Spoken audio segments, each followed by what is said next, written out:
And in this video, let's discuss about the amendments in FEMA, this Foreign Exchange Management Act 1999. This is an important area of amendment for CA Final Law, either for paper number 4 and paper number 60. So now we are going to cover it in two videos. The first video will deal with the introductory amendments, and second video will tell about the inclusion of the new rules. Okay, the first part, let's continue. Okay, the Foreign Exchange Management Export of Goods and Services Amendment Regulations 2021. This basically deals with the amendments in the area of export of goods and services. Reserve Bank of India, by notification number so and so, through the enforcement of the Foreign Exchange Management Export of Goods and Services Amendment Regulation 2021, the following amendments is made in the Foreign Exchange Management Export of Goods and Services Regulation 2015. Okay, now the 2015 regulation has been now amended to 2021 regulation with certain amendments. Okay, this will now be known as principal regulation, which one the Foreign Exchange Management Export of Goods and Services Amendment 2000 regulation 2021 will now be known as principal regulations. Okay, now this is an important area. Whenever there is an amendment, that area becomes important for the examination. Okay, either it could be chance of getting an MCQ or a case study based MCQ or a small question which involves some computation. Okay, so be careful, focus on this area. Okay, now in the principal regulation, in regulation number 15, in sub-regulation 1 for clause 2, the following shall be substituted. Okay, let's understand what is regulation number 15 first before we move on to the yeah. So please take a page number 1.58 in your ISM.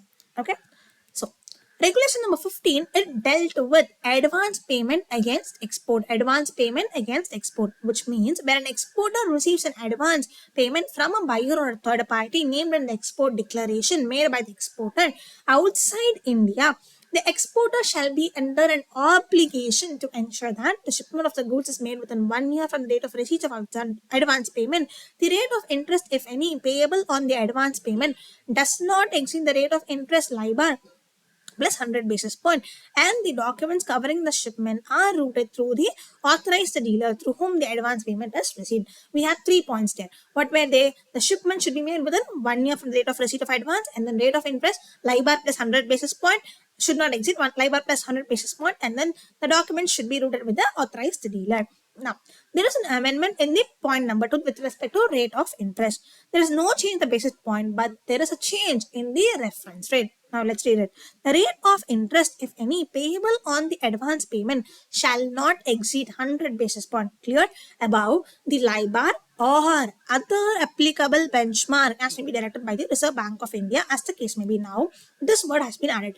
Either could refer to LIBOR or other applicable benchmark rate which is directed or issued by the Reserve Bank of India, as the case may be. So now, the rate of interest that is payable going to be paid as on the advance by the exporter should not exceed LIBOR or other applicable benchmark rate plus 100 basis point.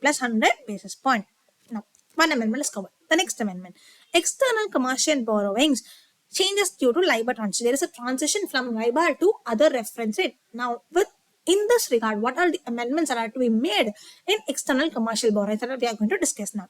Okay, why so and so circular? The following changes have been made in Master Direction number 5, dated so and so, on external commercial borrowings, trade credits, and structured obligation. So, this is the Direction number 5, that is external commercial borrowings, trade credit, and structured obligation, prescribing the benchmark rate and the maximum spread over the benchmark for calculating the all-in cost for foreign currency, ECB, and trade credit.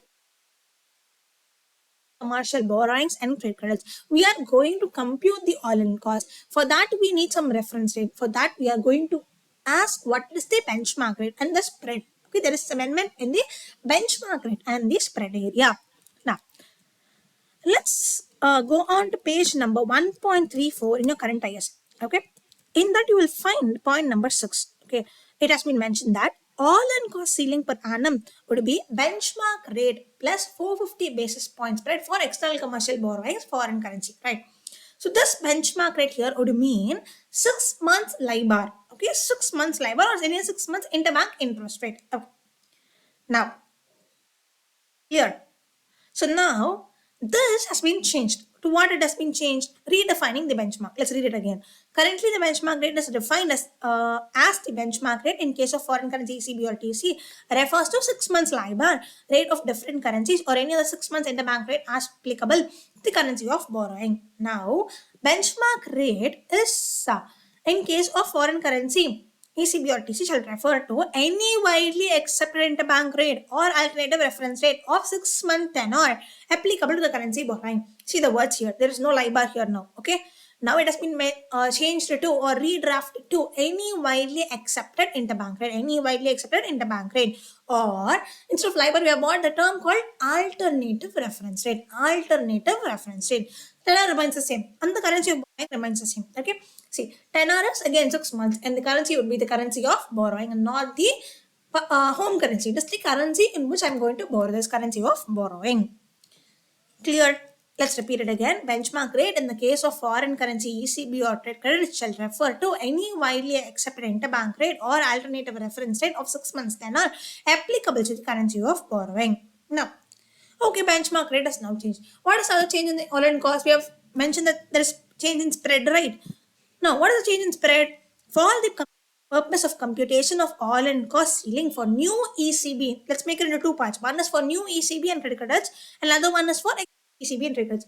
First, understand about the new ECB and credit cards. For new ECB, it is alternative reference, that is benchmark rate, plus 500 basis point. Earlier it was 450 basis point. Now it has been increased by 50 basis point to 500 basis point. Now all-in cost ceiling for new ECB is equal to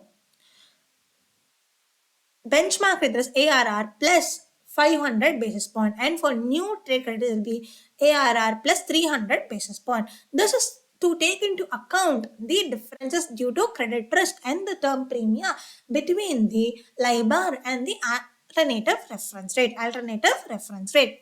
Clear? Okay.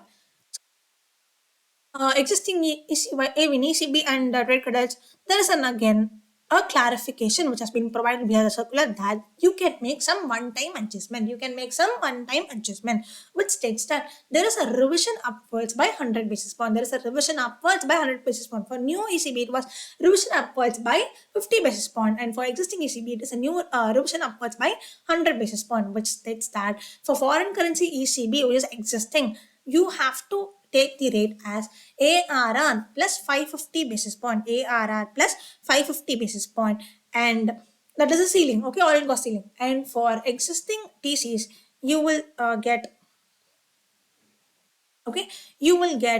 ARR plus 350 basis point as your ceiling. ARR plus 350 basis point as your ceiling. Now, okay, how will I ensure that is only due to the transition? That is the responsibility of category 1 bank. That is the responsibility of category 1 banks. Category 1 bank must ensure that this revision is only due to the transition from LIBOR to alternative reference rate, and not because of this change in the individual's credit risk. Not because of change in the individual's credit risk. Because spread is what? The premium, right? That's what we anticipate to receive based on the credit risk of the borrower, individual borrower also. That's what. This change now from 450 to 550 is, or the 250 to 350 is only because of the transition requirements. Okay.